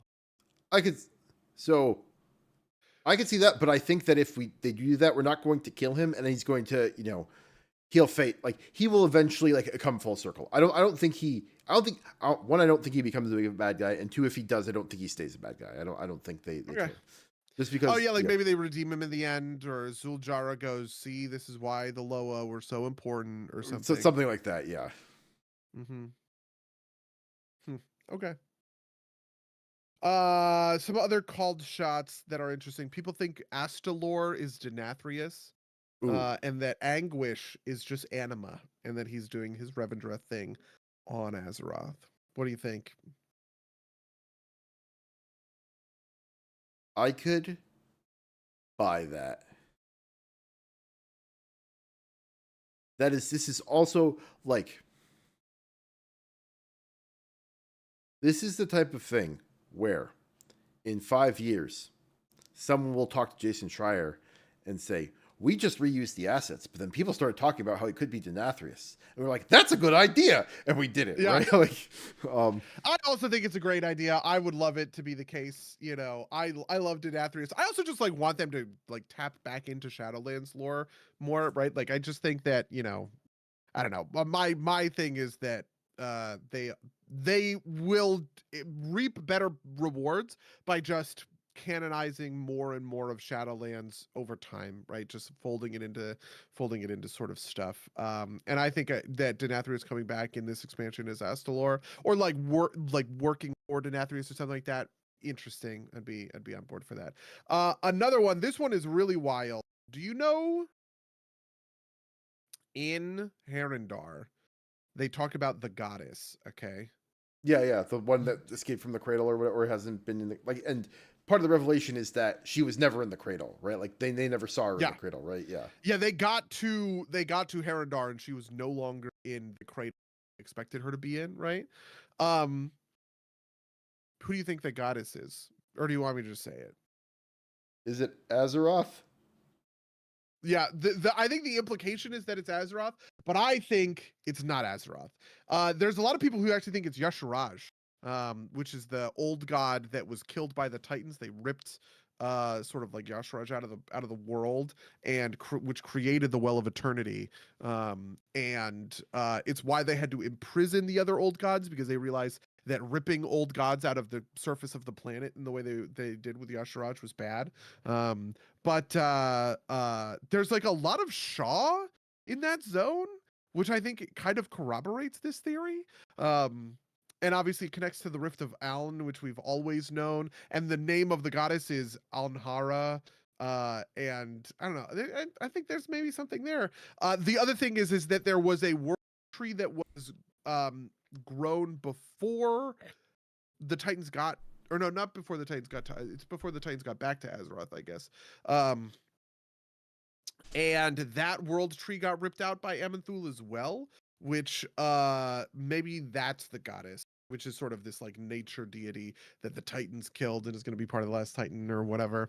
I kind of fucking hate Herondar, to be honest with you. It's like the time, but I don't know. There's some neat lore implications in there. So, all that considered, Tropes Mango wants to say that, of course, it's the old god, because that will mean that traditionalists are wrong, which is the clear, right, like, thrust of that. Although no, because she hears the goddess, right? Mm-hmm. And she can't, like, I don't know. basically the shape of the story is that like the traditions are wrong and Arwina is right, right? So I don't know. I could also see it being some like hippy dippy bullshit that like it's actually the tree and the elder god because they're both the same thing, right? Like and like the tree is the good half and the elder god's the bad half, and the traditionalists are listening to the bad half, and Arena's listening to the good half. Something like that is that is not a real culture. That is like a trying to read how I think they're going to do the story. What was the other thing I was gonna say? Do we know if the Heronir are like basically subterranean trolls or not? Like, do we know what the relationship between the two of them are? Because I assume that that's going to be a thing. Like, if that's big enough for me to call a shot that like Heronir are like some version of trolls that went down instead of up, and the trolls are the ones that went up or something like that. Yeah, my this has never been confirmed, but it's kind of so obvious that I don't even know that they ever will confirm it. The trolls and elves are the same race. It's just Right. that the elves were like not established. They were I don't know, whatever. There was the fucking The Moonwell turned them into elves, right? Yes, exactly. And everybody has always said that there is this progenitor race, and the Heronir to me are obviously that, right? Like, what else could they? They're obviously Well, the they're e- progenitor race to both trolls and elves, as far as I'm concerned. they're either the progenitor race or they are like the third version, right? Like Yeah. They have a couple of the things that I would consider. I mean, like obviously they have the tusks, and they have very kind of like night elf and troll kind of coloration, but they also have the heel nail. The trolls have a nail on their heel of their foot, mm. and the Heronir have that as well. So yeah, I think the answer is yes, but they've never confirmed this fact. So And nope, nobody. I don't know. This is the thing that is always the funniest to me. It's like no one went like, you guys kind of look like trolls. yeah. Did you find in Voidstorm? Have you done any of the side quests? There's a bunch of Draenei there. Oh, real?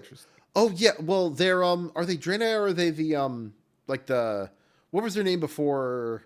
Like the what was? Not Minar. Eridar is what they were before they became Draenei. Draenei is specifically like the exiles that fell No. in with, but the Eridar are the ones that were. What are the ones that are like drained in Outland, right? Like the ones that are like Oh, Crocool are what those are, or Broken, or something like that. Like, Lagundo.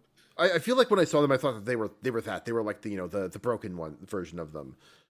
Yeah, they call themselves Nethersent, which I think is really sweet. And I just love details like this, right? Like one of the things that is important to me about WoW lore is that it feels like big and expansive, and the idea that the Draenei were wandering the cosmos for 20,000 years. Yeah, they left a couple of people on a couple of different planets, and they got devoured by the void or else. Like I think all super neat. So, finding all of that is interesting. Another one, here's a called shot. Bwonsamdi is going to come back this expansion. I don't know when, I don't know where, but he's going to be back. I actually think both Bwonsamdi and Vol'jin will feature in future stuff with this expansion. Just because they're trolls and it's troll stuff and people like those trolls. I Plus, agree. we know that Bwonsamdi is the Low of Kings now, so I would be really hyped for Vol'jin to. I'm sorry, did I say Bwonsamdi? Vol'jin is the and he hasn't shown up since he got put in his wild seed or whatever. And I just think that having him come back in like the troll raid that I'm pitching, A+. I would love that to happen. I could see it. I mean, I think like I was saying, I think before the expansion even came out, that it's like, why isn't there more what we know, or rather it was like maybe the first week, like we know Aloha, we're on pretty good terms with him. Maybe you could talk to Bwonsamdi. I'll give him a ring or whatever. I was mad that he wasn't, because in Zandalar, Bwonsamdi is the spirit healer throughout all of Zandalar, and I was really hoping that was the case for Zul'Aman. Yeah, I feel like him not being it is on purpose, right? Yeah. Like I could see like a patch happening with a storyline that like makes him the spirit guide, type of deal. Yeah. Or also that he's just like, I don't know, too expensive. They don't have the voice actor or something like that. Maybe something else. You think they would really stop them? Yeah, maybe not. It's Blizzard. They have Blizzard money, but I mean, you could. I feel like you could replace the voice actor, and most people wouldn't notice, right? Like, oh come on, the voice actor's like all of what makes Bone Samdi so awesome. Yeah. I mean, maybe, but I also don't think that would stop them, right? Like, um, Yeah, I think that the more I think about it, the more I think Troll Patch is what's happening in the next Metzen really is back. We're going back to the classic yeah, troll patch over expansion. we're going back to troll patches, baby. Listen, I love troll patches, okay? And I think that it will feature a lot of like troll stuff from the Battle for Azeroth days. I think Talanji will be back and be like the main questing character in the same way that Gazlo was kind of the main questing character for mine. I would probably put some small amount of money on that, and I would also put some small amount of Low of Kings, Low of Death making a thing. Oof. I'm just thinking, can Kalshir Poly Market put up like betting markets for World of Warcraft future expansions? Yeah. I would have gotten half of it right for the War Within, because I mean I think everybody understood that Undermine was coming, but yeah. What was the other thing I wanted to say? Oh yeah, just for I think we're kind of winding down here. But Yeah, for the next couple of weeks, Buddy and I. But did you listen to the entire Lex Friedman Jeff Kaplan podcast? Okay, yeah. So Jeff Kaplan did a podcast with Lex Friedman. As I told Buddy, I thought the podcast was good for listening to Jeff. I do not understand why Lex Friedman is a popular podcaster. I thought he added basically zero to the conversation. But it was this. But Mango. Blizzard put out some really excellent games over the course of their runtime. That's like the only thing he ever said that was worthwhile. It was just like, but people really love Blizzard games. It's like, yeah, fucking Lex, we know. Okay, shut the fuck up. It like really felt like he put like what would be some good questions to ask Jeff Kaplan into like Chat GPT, right? Like.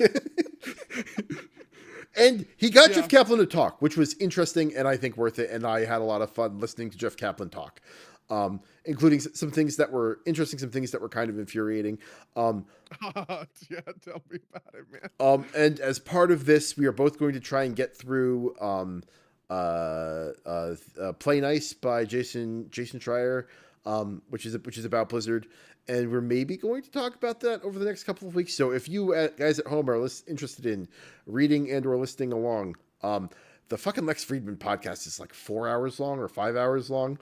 I listen to it at 2.5 speed because I don't have time to spend 5 hours listening to Jeff Kaplan talk. And what's the other one? Oh, and then the audiobook is, I believe, 10-ish hours long. But again, I will be listening to that at double speed. So it is available on Audible or on Amazon if you would prefer to read it in hardback. I will try and remember to put links to both things down in the description. Or don't bother doing either of those things, but that will be a topic in the next couple of weeks because that is a thing that is of interest to both of us. And I think we both have thoughts. So just wanted to seed that out there. Anything else you want to talk about? Also, while we've been recording this, the Oscars happened. Oh shit! Did Sinners win? Let's see. Everybody expected Sinners to win. Yeah, I also expected Sinners to win. Because it's the only one I saw and I liked it. I'm just kidding. I have no idea about any of these fucking. So Michael B. Jordan won it for actor in a leading role. Oh my god, that's a hometown hero for us. Okay, he's from New Jersey. Oh, is he? Yeah, he's from Newark.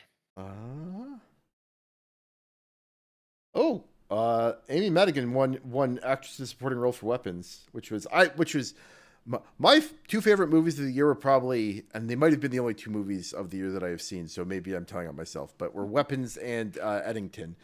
You saw Superman, okay? That's the only other one, I think. Did we watch any fucking Marvel movies in 2025?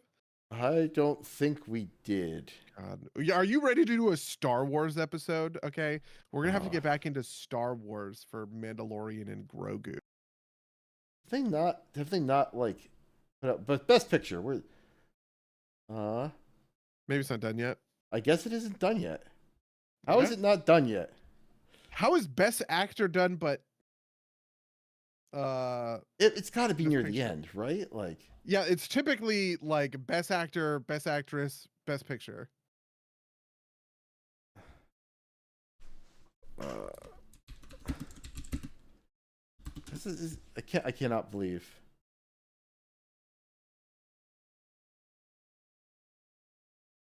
Yeah.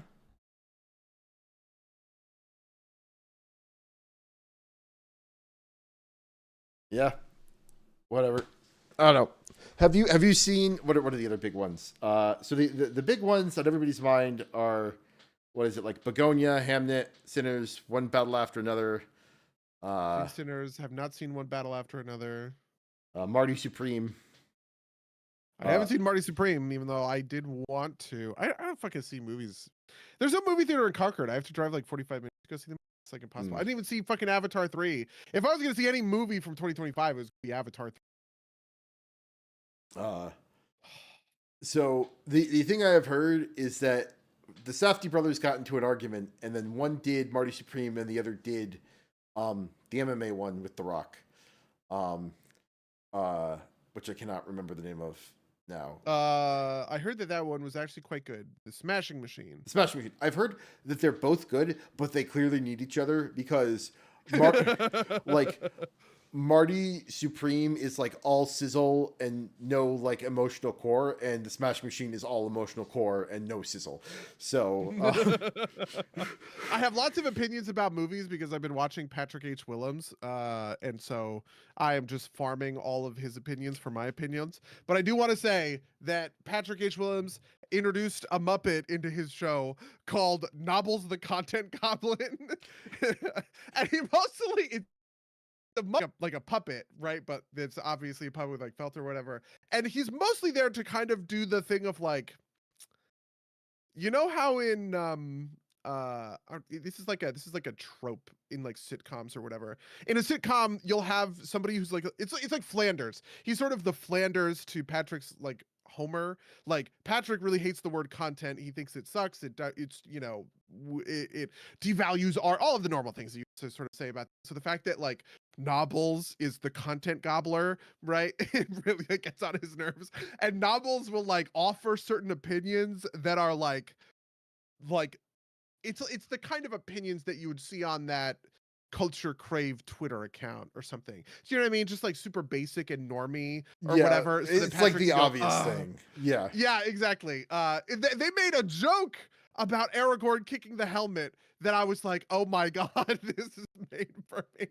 Where Nobbles goes, and did you know that in Lord of the Rings, Aragorn broke his toe when he kicked that helmet? And I just like bust out laughing. But anyway, I just want to recommend if you have free time and you just want to, I don't know, watch Nobbles the Content Gobbler in Patrick H. Willems. He's pretty fucking funny and the videos are quite good. Anyway, so those are where all my movies opinions are going these days. They just come from Patrick. I didn't see anything. Yeah, no, to be fair, I am pitching that Safdie thing from Justin Robert Young, who is a podcaster that I listen to, who has repeated this opinion 3 times across the 3 different podcasts of his that I listen to. So, listen, when you have a good take, you got to get it out there. Yeah, okay, you got to make sure everybody knows. That's good branding or something. Yeah. I mean, he also has like one of his podcasts is a politics podcast. One of them is kind of like a shit posting comedy podcast. And the other one is also a politics podcast. So maybe they're not quite the same, but they're 3 different audiences. So I get it. But we're verging on 2 hours. We should probably wrap this up. Yeah. If you would like to email us about anything we talked about in this podcast, you email us @gmail.com or podcast@sometimesplaygames.com. You can rate and review us on iTunes or wherever movies are found. Not movies, wherever podcasts are found. All links will be down in the description. Buddy, do you have anything else you're looking to promote? I don't think I have anything I'm looking to promote. And I'm going to check one more time to see if Best Picture it has not been announced yet. So with that, I'm going to say until next time, dear listeners. Until next time, loyal listeners.